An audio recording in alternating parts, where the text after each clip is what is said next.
Bill, I wanted to talk to you. We talked a little bit earlier about database management. I know this is something you're super passionate about, and it's something that I think all of us should be passionate about because we have a lot of pent-up demand, I feel like, in our databases. And clearly we haven't seen the shift in interest rates that we were expecting. So we don't have a onslaught of refinances. But what we should be doing is cultivating and building those relationships for when opportunities come. We have people that have been locked in their homes longer than they probably wanted to stay there because of the lock-in effect. And those people are looking to transact at some point in the near future or will be forced to. We certainly all expect to have some opportunities for refinance.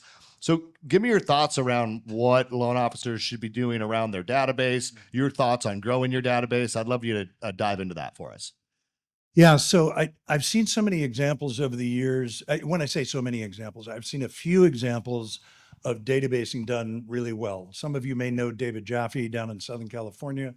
Classic example of this, 20,000 people in his database. Wally Elabiari's got 28,000 because he's adopted other databases of wealth advisors, financial planners, so on and so forth. But what I know is when I speak to an audience, a generic audience of LOs, and you guys will all, I think, immediately recognize this, and I ask them how many people are in their database, and I go, it's interchangeable. Database, I don't know, so I cover both.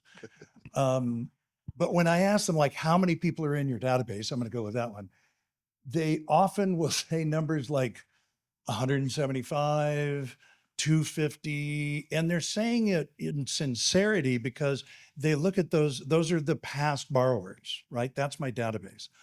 Holy cow. When you compare that to somebody who's got 2,000, 5,000, 10,000 people in their database, David Jaffe told me once years ago, long before COVID, we were going to do a realtor event in Westlake Village down where I live in Southern California, and rates dropped. And he said, hey, coach, I can't do that realtor thing. What's up with that? And he said, well, when rates drop, I just, I go nuts.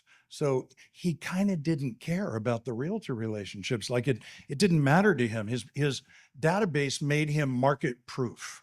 And so the thing that I try and encourage loan officers to think about is, first of all, and if you would all just do it right now, take a look at your phone. For you iPhone users, go to contacts, go to the bottom, and just shout out some numbers. I know it's probably not going to hit the mics, but I'll repeat them. How many people do you have in your contacts? How many? 3,700. That's a good number. How many? 6,900. 6,900 going once. Anybody more than 6,900? Don't make me pull my phone out. I had a realtor with 11,000 today. So hang on. Sorry, I can't open it up like that and then try and shut it down.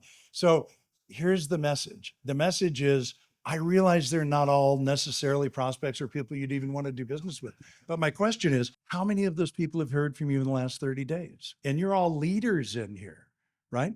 So if you took this message back and shared it with your people and said, Bob Bodine wrote a wonderful book called The Power of Who. And he said, you already know everybody you need to know.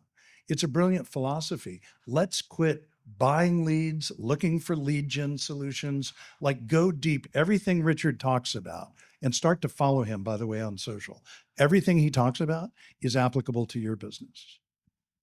Yeah, absolutely. Well, and you talk a lot about just being authentic with your database too, right? I mean, it's about authentic outreach. We see so many ways of touching our database that are just canned. You know what I mean? It's not, doesn't feel organic. So can I give you one that's a little more organic? Yeah, please. Absolutely. Forgive me here. Just real quick, you guys, think about this.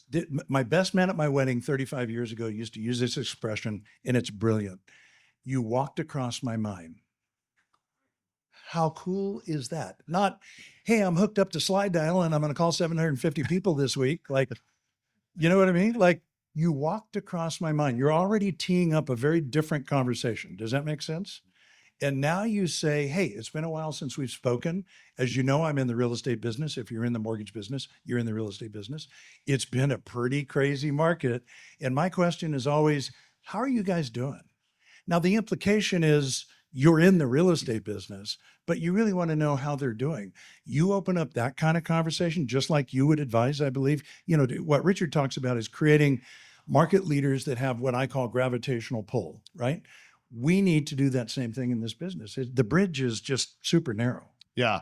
And I know, Richard, and listening to you and getting to know you, a lot of your focus is on relationship building, right? I mean, you're teaching leaders to build relationship